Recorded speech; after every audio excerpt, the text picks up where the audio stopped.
আসসালামু আলাইকুম। আমাদের সমাজে অনেক রকম কথা রটানো থাকে বা অনেক রকম কথা ছড়িয়ে যায়। যেমন একটি কথা হচ্ছে খাবারের সময় মোবাইল ফোন দেখা জায়েজ আছে কি না? কেউ বলে খাবারের সময় মোবাইল ফোন দেখা যাবে না বা খাবারের সময় কোনো রকম কথা বলাই যাবে না। আবার কেউ বলে বলা যাবে। তো ইসলামিক স্কলার যারা আছেন তাদের মতে এটা কিরকম চলুন জেনে নিই। খেতে খেতে টিভি বা মোবাইল ফোন দেখা জায়েজ আছে কিনা। দেখুন, এটা তো এখন একটা কমন একটা বিষয় হয়ে গেছে না?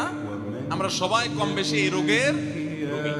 দেখুন, খাবার খেতে খেতে টেলিভিশন বা মোবাইলের স্ক্রিনে যদি হালাল কিছু দেখেন, ভালো কিছু দেখেন, তাহলে সেটা হারাম হবে না। আর হারাম কিছু দেখলে সেটা খেতে খেতে দেখলেও না জায়েজ হবে, অন্য সময় দেখলেও হারাম হবে। হারামটা সর্বাবস্থা হারাম। ভালো কিছু দেখলে খেতে খেতে সেই দেখাটা বা ওই দেখা